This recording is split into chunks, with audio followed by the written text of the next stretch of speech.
अस्सलाम वालेकुम। Programme pin point में भलीकार मां जो मेज़बान इशफाक अहमद। नाज़रीन, अॼु प्रोग्राम में पाण ज़िक्र कंदासीं पाकिस्तान में मटिजंदड़ सियासी हालात ऐं मटिजंदड़ लाडलनि जे हवाले सां।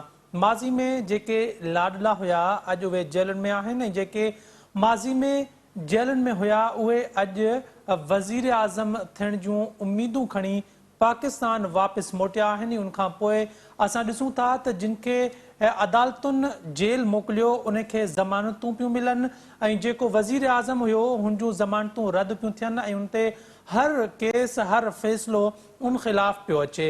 इन सॼी सूरत हाल ते पाण ॻाल्हाईंदासीं त छा वाकई पाकिस्तान में जेको इंसाफ़ वारो सिस्टम आहे, इंसाफ़ वारो जेको निज़ाम आहे वो एतिरो आज़ाद आहे या उहो अञा बि कंहिंजे इशारनि ते पियो हले। जॾहिं को शख़्स को लीडर इस्टेब्लिशमेंट जी गुड बुक में अची वेंदो आहे त उनजे हक़ में सभु फ़ैसिला अचणु शुरू थी वेंदा आहिनि ऐं जॾहिं को इस्टेब्लिशमेंट जी गुड बुक मां निकिरी वञे थो त हर केस उन ख़िलाफ़ पियो अचे ऐं उनखे कंहिं बि केस में ज़मानत बि नाहे मिलंदी।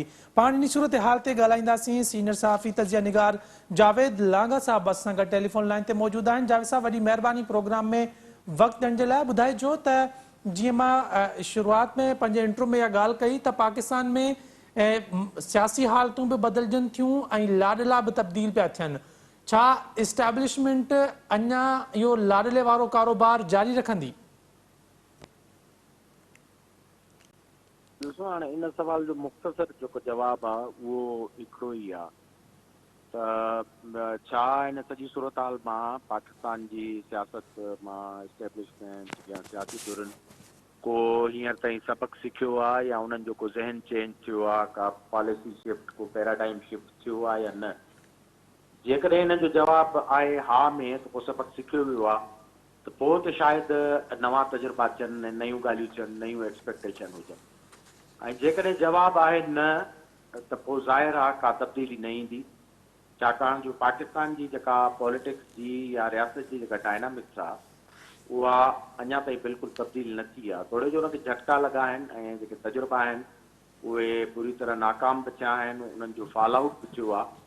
पर मजबूरी तौर जेके आहिनि तरीक़ेकार आहे, जंहिंमां मोडस ऑपरेंडी जेके चवंदा आहिनि, जंहिंमां ज़ाहिर थो थिए पियो ऐं जंहिंमां इशारा था मिलनि पिया, उन मां जेका हिकिड़ी ॻाल्हि साबित थी आहे त अञा ताईं उहा अमल दख़ल ऐं असर रसूख़ ऐं ख़्वाहिश जेका आहे उहा तब्दील न थी आहे। ऐं तरजीहात जेके आहिनि वक़्ती तौरु तब्दील थी वञनि ऐं जेके शख़्स, पार्टियूं ऐं फिगर्स, नज़रिया, प्रोग्राम ऐं प्रोजेक्ट जेके आहिनि उहे तब्दील थी था वञनि। बाक़ी मुकमल तौर ते रियासत खे ट्रांसफॉर्म करणु ऐं हिकिड़ी सॉवरन क़िस्म जी इंडिपेंडेंट जेका आहे उहा डेमोक्रेसी ॾांहुं वञण जो इन मां को ख़ासि जेको एतमाम असांखे नज़र नथो अचे। इन करे चई सघिजे थो त का वॾी तब्दीली न आई आहे उन्हनि प्लान्स में ऐं साॻिन ई जेको आहे फुटिंग्स ते थोरी घणी तब्दीली सां उहे तजुर्बा कया था वञनि। छाकाणि जो जीअं सियासत में किरदार बदिलजनि था, इस्टेब्लिशमेंट में बि किरदार ऐं सोच जेका आहे तब्दील थी थिए, त उनखे नज़र में रखी चई सघिजे थो त का ख़ासि जेका आहे उहा उते तब्दीली असांखे नज़र नथी अचे। जावेद साहब, तजुर्बा जेकॾहिं कामयाबु थियनि ऐं उन्हनि खे पूरी दुनिया जेका आहे साराहणु लॻे त पोइ उहे वधीक तजुर्बा कंदे मज़ो बि ईंदो आहे ऐं थोरो कॉन्फिडेंस बि ईंदो आहे त अहिड़ा तजुर्बा ॿिया बि कजनि, छो त इहे तजुर्बा कामयाबु पिया थियनि। पर बदकिस्मती सां असांजे मुल्क में जॾहिं इहे तजुर्बा मुसलसल ऐं हमेशह खां नाकाम पिया रहनि त उनखां पोइ बि इहे तजुर्बा जारी छो? ॾिसो, मां तव्हां चयो त स्टेट जी जेके जेसिताईं हैत आहे, जेके जेको अजाए तरक़ीबी जेके आहिनि पाकिस्तान जी रियासत जा, उहे ज़ाहिर आहे कि सिक्योरिटी स्टेट आहे त उन वटि जेका स्पेस आहे इंडिपेंडेंट पॉलिटिकल सिस्टम खे ॾियण लाइ उहा केतिरी आहे, इहो कुझु सवाल आहे वॾो। छाकाणि सिविलियंस सां जेको हमेशह जेको आहे सगारियुनि दुरियुनि जो जहिड़ो थींदो रहियो आहे, उहे कोर इशू फॉरेन पॉलिसी जा ऐं दाख़िली पॉलिसी जा आहिनि, जेके ॿई पाकिस्तान जा वॾे वॾे मसइला आहिनि। ऐं उन मां टे जेको मसइले जनम वरितो आहे जेको इकानमी जो मसइलो आहे।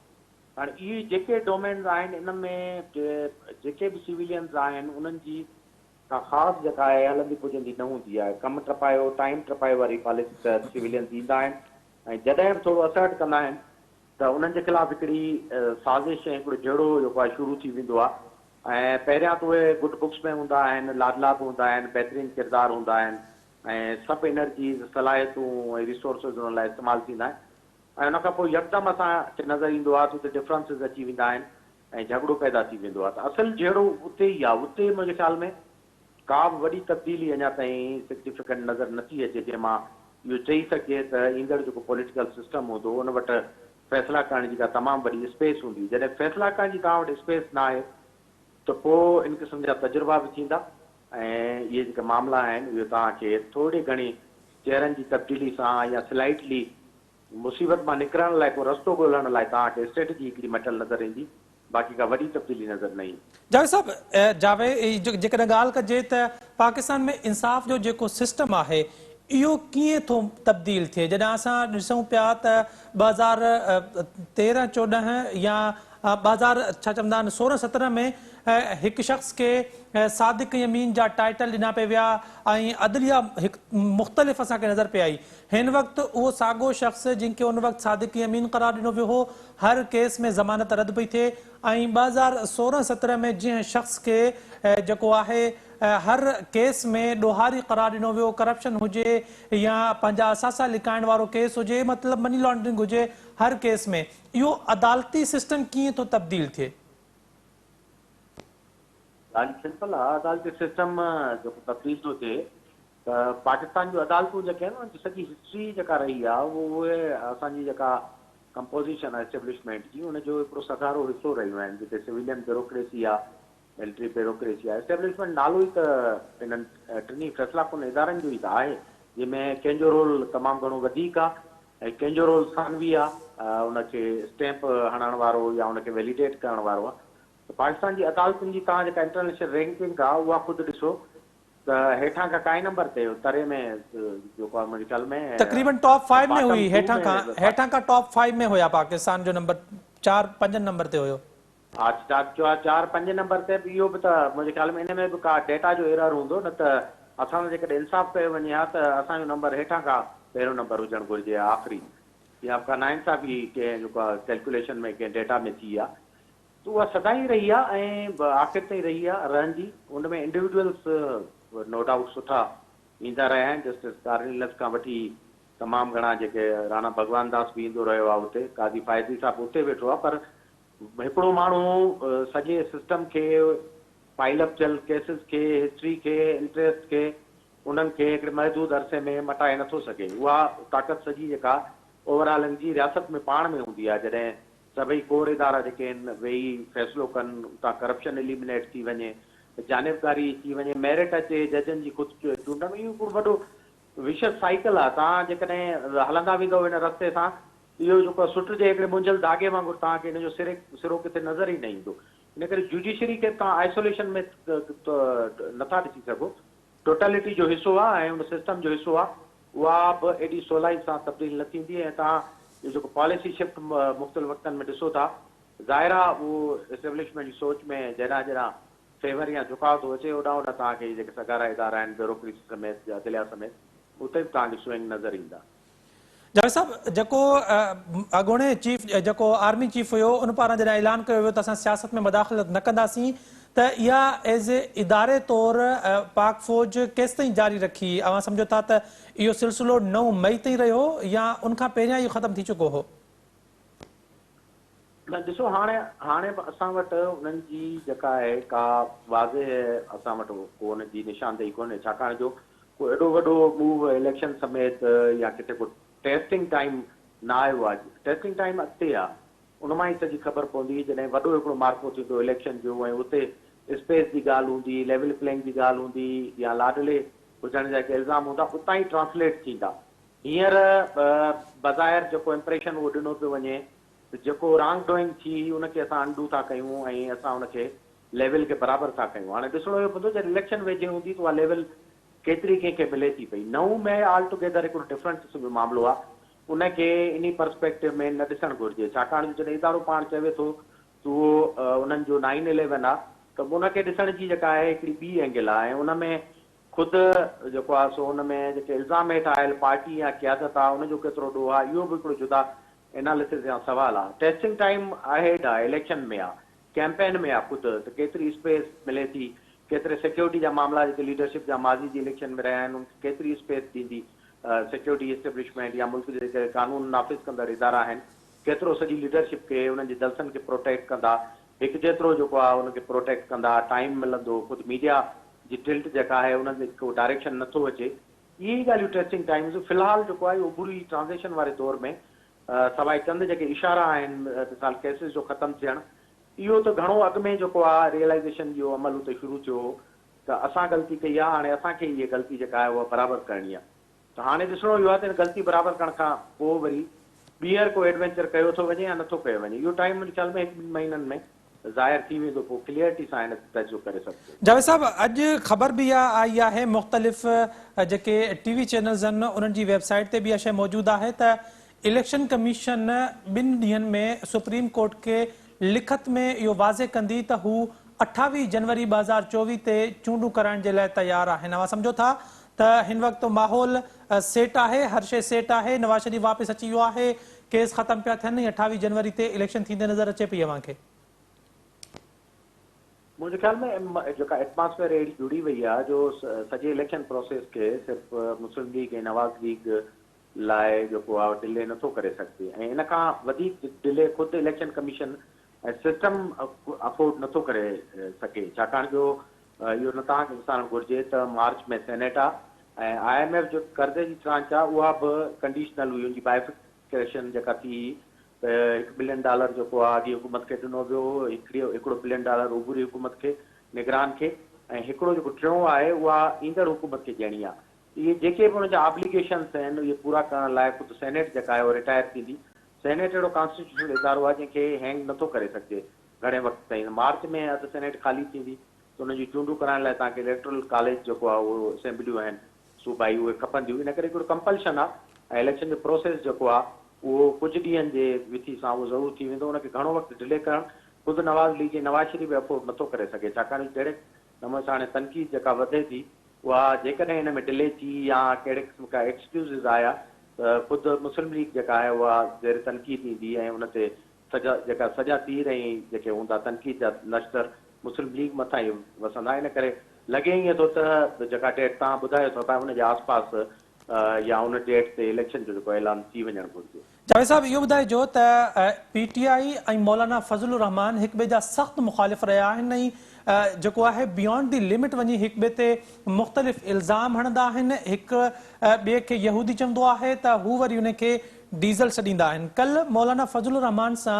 PTI वफ़द मुलाक़ात कई आहे। मुलाक़ात खां पोइ जॾहिं उनखां सवाल कयो वियो त छा इमरान ख़ान जी इजाज़त सां मुलाक़ात थी आहे त उन्हनि चयो त जी इमरान ख़ान जी इजाज़त सां मुलाक़ात थी आहे। कीअं था ॾिसो हिन मुलाक़ात खे? मौलाना फज़लुर रहमान सां PTI जी जेका मुलाक़ात आहे उनखे सियासत में मुंहिंजे ख़्याल में हिकिड़े हेल्दी पॉज़िटिव नज़र सां ॾिसणु घुरिजे। PTI पॉलिटिकल पार्टी आहे, उन्हनि खे राइट आहे जेसिताईं क्रिमिनल केसिस जो उन्हनि जो तालुक़ आहे त उहो स्टेट इदारा अदालतूं उन्हनि खे मेरिट ते ॾिसनि। बाक़ी जेका पार्टी पॉलिटिक्स में आहे, पार्लियामेंट में आहे ऐं जंहिंजे मथां केसिस न आहिनि उनखे कंहिं बि क़िस्म जी झल पल न हुजे हिन सां मिलण जी। मौलाना ऐं PTI जो जेको मुलाक़ात आहे मूंखे KPK खैबर पख्तूनख्वा स्पेसिफिक थी लॻे, छाकाणि उते PTI वटि हुकूमत रही आहे गुज़िरियल 8-9 सालनि खां ऐं इन में को बि शक न आहे त उते हिकिड़ी वॾी सिंपथी वोट बि मौजूदु आहे उन पार्टी जो ऐं उहो एतिरो जल्दी उतां वाइप आउट न थींदो। इन करे मौलाना खे बि रियलाइज़ेशन आहे त जेकॾहिं उते PTI पंहिंजूं सीटूं बरक़रार थी रखे या उनखां घटि बि करे थी त उते हिकिड़ी कोलिशन गवर्नमेंट में मौलाना सवलाई सां उन पार्टी सां वञी सघे थो। मौलाना जी पंहिंजी हिस्ट्री रही आहे, मुख़्तलिफ़ वक़्तनि में हू जेको आहे मुख़्तलिफ़ अलायंसिस में उन्हनि मुख़ालिफ़ पार्टियुनि सां ईंदो रहियो आहे। हिन में मुंहिंजे ख़्याल में एतिरे जी ॻाल्हि कोन्हे ऐं हेल्दी पॉलिटिकल एक्टिविटी आहे। जावेद साहब, इन ॻाल्हि में जीअं अव्हां चओ था त हिनखे पॉज़िटिव वे सां ॾिसिजे त जेकॾहिं इन मां को अगरि पॉलिटिकल एंगल कढिजे त अव्हां सम्झो था त मौलाना जी कामयाबी आहे या PTI पंहिंजो जेको आहे स्टेप बैक वई आहे? ॾिसण लाइ ॿिन्ही खे स्टेप बैक थी सघे थो ऐं पॉलिटिक्स में स्टेप बैक वञण जेको आहे नाकामी या कामयाबी सां हुनखे ॿेर न करणु घुरिजे। पॉलिटिशियन्स जेके आहिनि उहे लचकदार हूंदा आहिनि, ज़माने मकान में उहे फ़ैसिला कंदा आहिनि ऐं उन्हनि खे करण बि ईअं घुरिजे। ऐं सख़्तगीर जेको रवैयो आहे उहो पॉलिटिक्स में वॾा नुक़सान ॾींदो आहे। पीटीआई जी जेका सख़्तगीरी आहे उनखे तमामु वॾो नुक़सान रसायो आहे। ऐं जेकॾहिं पीटीआई जो लचक जो मुज़ाहिरो कोई मौलाना बि कयो त पॉलिटिकल एडजस्टमेंट्स जेके आहिनि उनजी हर वक़्तु गुंजाइश हूंदी आहे पार्लियामेंटी पार्टियुनि लाइ। इहो ज़ाती झगड़ो कोन्हे को अनाज झगड़ो जंहिंमें बिल्कुलु हिकिड़ी लाइन ड्रॉ करे जेको आहे सो थी रहिजे। ॿई राइट विंग जूं पार्टियूं आहिनि ऐं ॿिन्हिनि जी कन्वर्जेंस रही आहे। जमात इस्लामी सां ड्रिगो अलायंस रहियो आहे पीटीआई जो केपीके में मुल्क में, ऐं जेयूआई बि लॻभॻि अहिड़ा ई नज़रिया रखंदड़ पार्टी आहे। ऐं लीडरशिप जी जेका ज़ाती मुखालफ़त आहे उन में पीटीआई जो जेको तमामु घणो ॾोहो ज़ातियात ते वञण जो जेकॾहिं तव्हां कैलकुलेशन कंदो ऐं हाणे जेकॾहिं रियलाइज़ेशन थी आहे त सियासत लाइ बहितर क़दम आहे। जावेद साहब वॾी महिरबानी प्रोग्राम में वक़्त ॾियण जे लाइ। नाज़रीन, पाकिस्तान जी करंट पॉलिटिकल सिचुएशन ते पाण अॼु जे प्रोग्राम में ॻाल्हायूं पिया। प्रोग्राम जो सिलसिलो जारी आहे, वक़्तु थियो आहे ब्रेक जो, असां सां गॾु रहिजो।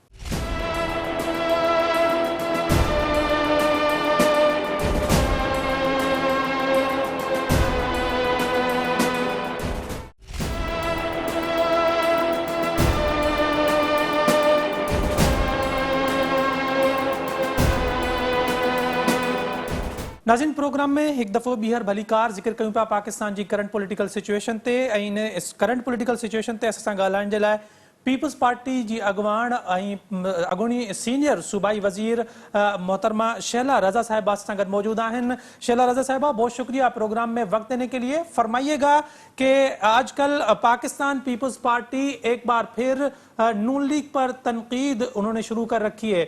क्या कहते हैं आप, पीपल्स पार्टी क्या समझती है कि नवाज शरीफ की वापसी कोई समझौता है या वो वापस आकर अपने केसेस को फेस कर रहे हैं? हम ये समझते हैं और हमेशा से एक ही हमारी डिमांड है कि दो नहीं एक पाकिस्तान। हमें ऐसा पाकिस्तान चाहिए जिसमें तमाम शहरियों के बराबर के हकूक हों। इस वक्त जब हम देख रहे हैं तो हमें जो मेहरबानियाँ और जो इनायतें नज़र आ रही हैं उसको देखकर ही पीपल्स पार्टी नहीं, अगर देखा जाए तो तमाम लोग जो है दांतों में उंगलियां दबाए बैठे हैं कि ये क्या हो है। सब जानते हैं कि मियां नवाज शरीफ कन्विक्टेड थे, आने से पहले कन्विक्टेड थे, आने से पहले उनके तमाम लोग ये कह रहे थे नहीं जी कन्विक्टेड तो नहीं है, कन्विक्टेड तो नहीं है। उनको समझाया जा रहा था कि जी कन्विक्टेड भी हैं और अपील की थी उसकी जब समाज शुरू हुई तो उसके इश्तेहारी भी हैं कि उसमें भी नहीं आए। तो उसके बाद आप देख ही रहे हैं कि अल्हम्दुलिल्लाह उनको जो बेल मिली वो मुल्जिम को मिलती है। उसके बाद इसके बावजूद कि वो इश्तहारी से उनकी अपील का हक बहाल किया गया और ये इश्तहारी इसलिए बने थे कि अपील की समाज पे नहीं आ रहे थे। और ये बिल्कुल उसी तरह हुआ जैसे मुशर्रफ के तैयारा अगवा केस में इनको जब सजा हुई थी तो ये बगैर अपील के बाहर चले गए थे माहिदा करके और इन्होंने अपील नहीं की थी। जब ये वापस आए 8 साल बाद तो इफ्तिखार चौधरी ने इन्हें बुलाया, इनका मुकदमा सुना और इनको रिलीफ मिल गया। तो ये सारी बातें हैं जिनको हम ये कहते हैं कि आप आए हैं, अदालत का अपना तरीक़ा कार है। हम आज तक चाह रहे हैं कि भुट्टो शहीद का रेफरेंस सुना जाए, नहीं सुना गया। आपको एकदम रिलीफ मिल रहे हैं, अच्छा ठीक है तो फिर आप इलेक्शन की बात कर लें। मियाँ साहब ने आके इलेक्शन की कोई बात नहीं की, तस्बीह रोज़ा नमाज सब कर लिया। तो फिर इस तरह जो हो रहा है आज तो जो इत्तला है उसके हिसाब से उन्हें जैमर्स के साथ गाड़ियां और फुल प्रोटोकॉल भी दे दिया गया है। और अगर इसी तरह से मामलात रहे तो मैं समझती हूँ कि बड़े सवाल पहले ही उठ गए हैं, क्या होगा। मैडम ये बताइएगा कि अगर हालात ऐसे ही रहे और इसी तरह प्रोटोकॉल मिलता रहा, इसी तरह अदालतों में पेशियां होती रही, इसी तरह अदालतों से जमानतें मिलती रही, अपीलें बहाल होती रही, तो पाकिस्तान पीपल्स पार्टी सिर्फ बयानात ही देती रहेगी या पाकिस्तान पीपल्स पार्टी कोई और कदम भी ले सकती है? कर सकते اور ہمارا کام ہے کہ آواز حق بلند کرتے رہیں، وہ ہم بلند کر رہے ہیں، اور ہم یہ چاہتے ہیں کہ تمام پولیٹیکل پارٹیز کو انتخابات میں حصہ لینے کا موقع ملنا چاہیے، اور اگر کسی شخص نے اپنی پارٹی کو مس یوز کیا ہے، اپنے ورکرز کو مس یوز کیا ہے، تو اس کی وجہ سے اس کو سزا ملے اور باقی جو لوگ ہیں وہ آرام سے اپنا کام کریں، تو یہ بھی ایک مسئلہ ہے۔ میڈم یہ فرمائیے گا کہ نواز شریف صاحب کو واپس لانے میں اور ان کو یہاں اتنی فیسلٹیز دینے کے پیچھے کون لوگ یا کون کردار آپ سمجھتی ہیں پس پردہ ہیں؟ وہی جنہوں نے بھجوایا تھا۔ اور بھجوایا کس نے تھا؟ ہیلو، کس نے بھجوایا تھا پاکستان سے باہر نواز شریف کو؟ خواجہ آصف بتاتے رہتے ہیں، اور وہی جو اس سے پہلے کسی اور کو اس طرح لے کر آئے تھے تھرڈ آپشن بنا کے۔ اچھا میڈم یہ بتائیے گا کہ اگر آپ یہ نون لیگ پر الزامات عائد کرتی ہیں تو اس کے بعد ہو سکتا ہے ممکنات یہی ہیں کہ 28 جنوری کو الیکشن کا اعلان بھی ایک دو دن میں ہو جائے گا، کیونکہ آج یہ خبر بھی چل رہی ہے، تو پاکستان پیپلز پارٹی پنجاب میں کسی کے ساتھ سیٹ ایڈجسٹمنٹ کرے گی یا اسی طرح اپنی پارٹی جو ہے وہ علیحدہ اپنے امیدوار کھڑے کر کے آپ الیکشن میں جائیں گے، خاص طور پر پنجاب میں؟ ویسے تو یہ باتیں جہاں پہ ڈیسائیڈ ہوگی وہاں پہ میں نہیں ہوں، لیکن موسٹلی ہم نے یہی دیکھا ہے کہ پیپلز پارٹی خود الیکشن لڑتی ہے اور بعد میں ورکنگ ریلیشن شپ بناتی ہے، تو میں ابھی یہی سمجھتی ہوں کہ پیپلز پارٹی خود الیکشن ہے۔ میڈم یہ بتائیے گا کہ آپ پاکستان پیپلز پارٹی کیونکہ سندھ میں گزشتہ 15 سالوں سے مسلسل حکومت میں رہے ہیں، 5 سال وفاق میں بھی آپ نے گزارے ہیں، آنے والے الیکشن میں آپ کیا سمجھتے ہیں پاکستان پیپلز پارٹی کی پوزیشن کیا ہوگی؟ آپ کا آپ تجزیہ کیا کریں گے اپنی پارٹی کے حوالے سے کہ آپ کس پوزیشن پہ ہوں گے اگر صاف اور شفاف الیکشن ہوئے تو؟ بس بات آپ نے خود ہی کر دی کہ شفاف الیکشن ہونے چاہیے، تو ہم اپنی پارٹی کی ہمیشہ جب بھی شفاف الیکشن ہوتے ہیں ہم اپنی پارٹی کی بہت مضبوط پوزیشن دیکھتے ہیں، پر شرط وہی ہے کہ ملک میں شفاف الیکشن۔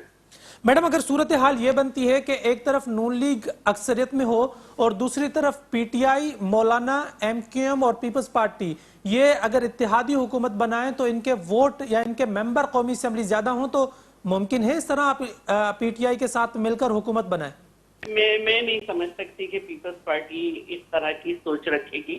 پیپلز پارٹی اپنا ایک طریقہ کار سے چلے گی، لیکن کسی پارٹی کو ہرانے کے لیے ہم سیٹ ایڈجسٹمنٹ نہیں کرتے، ہم اپنے مقاصد کے ساتھ چلتے ہیں۔ کسی کو ہرانے کے لیے ہم ان لوگوں سے ہاتھ نہیں ملائیں گے جن کی طرز سیاست کو ہم نے غلط سمجھا۔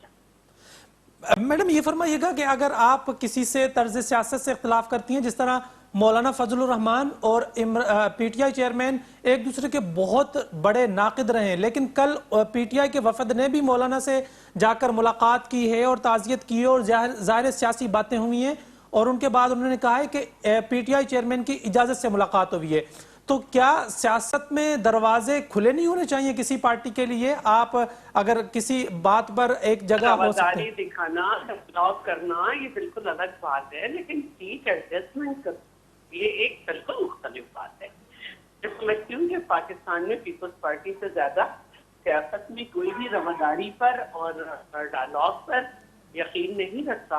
ہم نے ہر لمحے ثابت کیا ہے، ہم نے جب نواز شریف صاحب کے بھائی کی ڈیتھ ہوئی تھی تو اس میں بھی زرداری صاحب جب جا رہے تھے تو منع کر دیا گیا تھا کہ نہ آئیں، لیکن اس کے باوجود بھی پھر ان کے ہاں ان کی والدہ کی ڈیتھ وغیرہ پر پارٹی گئی ہے، تو انہوں نے اس دفعہ کے منع کو سب نے کہا تھا کہ پیپلز پارٹی نے بہت اچھا قدم اٹھایا۔ تو ہمارا اپنا ایک طریقہ ہے اور ہم لوگوں سے ملنا کرتے ہیں۔ کراچی میں ہم جب رہتے ہیں تو آپ نے دیکھا ہوگا کہ خدا نخواستہ بھی کسی کے یہاں کچھ ہو جاتا ہے ہم پہنچتے ہیں۔ علی عابدی صاحب کی شہادت ہوئی تھی ایم کیو ایم کے، اور میں سب سے پہلے پہنچی تھی، اس لیے ایک دوسرے سے ملتے ہیں۔ اور خواجہ اظہار الحسن کو جب اریسٹ کرنے کی کوشش کی تھی گھر کے باہر سے، تو وزیر اعلیٰ نے اس طریقہ کار کو بہت برا مانا تھا اور ان کو فوراً کہا تھا کہ یہ طریقہ غلط ہے، اور ہم سب نے ان سے اظہار کیا تھا یکجہتی کا اور اس کا کہ یہ غلط ہے۔ پھر اسی طرح رؤوف صدیقی صاحب جب اریسٹ ہوئے تھے تو ہم سب نے ان کی جو ہے جا کے ان کے پاس بات کی تھی، ایک دوسرے کا مرنا جینا میں بھی اگر نہیں جائیں گے تو کیا کریں گے، کیسے سیاست کریں گے؟ میڈم یہ بتائیے گا کہ پاکستان پیپلز پارٹی کی گزشتہ 15 سال کی حکومت کے حوالے سے تھوڑی سی بات کر لیں تو 15 سالہ پاکستان پیپلز پارٹی کی حکومت کی سب سے بڑی اچیومنٹ آپ کی نظر میں کیا ہے؟ ایک نہیں ہے، میں تو کہتی ہوں صحت کے شعبے میں، انفراسٹرکچر میں، کووڈ میں، الیکٹرک پروڈکشن میں ماشاءاللہ بہت زبردست کام کیا ہے، اور ایجوکیشن میں بھی۔ تو یہ کوئی ایک بات تو ہے نہیں جس کو میں ایک لائن میں بتا دوں۔ الحمدللہ ہم نے ایک اچھی سن میں خدمت کی ہے۔ آج کیئر ٹیکر گورنمنٹ جو ہے وہ ہمارے سارے منصوبے سے اتفاق کر کے اس نے حمایت کی کہ ان کے منصوبے چلتے رہنے چاہیے۔ میڈم آخر میں مجھے یہ بتائیے گا کہ پاکستان کی سیاست کے حوالے سے ہم بات جب کر رہے ہیں تو اس وقت آپ کی نظر میں پاکستان کی سیاست کا لاڈلا کون ہے؟ جس کی سہولت کاری ہو رہی ہے وہی لاڈلا ہے۔ اور یہ لاڈلے تبدیل کس طرح ہوتے ہیں؟ نواز شریف خاندان۔ آپ سمجھتی ہیں کہ نواز شریف اور شریف خاندان یہ لاڈلے ہیں؟ کیا یہ نگران حکومت آنے سے پہلے بھی لاڈلے تھے جب آپ پی ڈی ایم میں ان کے ساتھ تھے؟ دیکھیے یہ تو خود ہی خواجہ آصف بتاتے ہیں کہ میاں نواز شریف کو کس نے بھیجا، اور ہم ان کے لاڈلے یا غیر لاڈلے ہونے کی وجہ سے ان کا ساتھ نہیں دے رہے تھے۔ وقت جو ہے وہ سوال پاکستان کی کریڈیبلٹی کا تھا۔ آئی ایم ایف سے معاہدہ کر کے مکر جانے کی وجہ سے آپ کے دوست ممالک بھی آپ کی طرف نہیں دیکھ رہے تھے، اور پاکستان کی کریڈیبلٹی کا معاملہ تھا۔ اور جتنا بھی کام ہوا ہے 16 مہینے میں، اس میں ساری دونوں پارٹیز اور جو ان کے ساتھ دوسری پارٹیز تھی انہوں نے مل کر ایک کریڈیبلٹی کی ہے کہ جی یہ ایک مشکل وقت ہے، اور پاکستان کبھی بھی اپنا کیا گیا کوئی وعدہ جو ہے اس سے پیچھے نہیں ہٹے گا۔ اور اب آپ دیکھیں کہ پھر جائزے کے لیے آئی ایم ایف کی ٹیم آ رہی ہے، اور یہ اس میں ہماری کوئی بھی پارٹی ایسی نہیں تھی جس کے سامنے ہم نے الیکشن نہ لڑا ہو۔ جب پی ڈی ایم کا حصہ تھے اس وقت بھی ہم نے گلگت بلتستان میں پی ایم ایل این کے خلاف لڑا تھا، جب پی ڈی ایم کا حصہ نہیں۔ کشمیر میں ہم نے ایک دوسرے کے خلاف الیکشن لڑا، کراچی میں ایم پی ایم ہمارے سامنے لڑ رہی تھی۔ یہ ایسی بات نہیں ہے۔ اب ہر ایک کا اپنا کردار ہوتا ہے کہ کس وقت وہ کیا کردار ادا کرے۔ مشکل سے گھبرا کر آسان فیصلے لے لیتے ہیں، مراز لے لیتے ہیں۔ پیپلز پارٹی مشکل فیصلوں کے ساتھ کھڑی ہے۔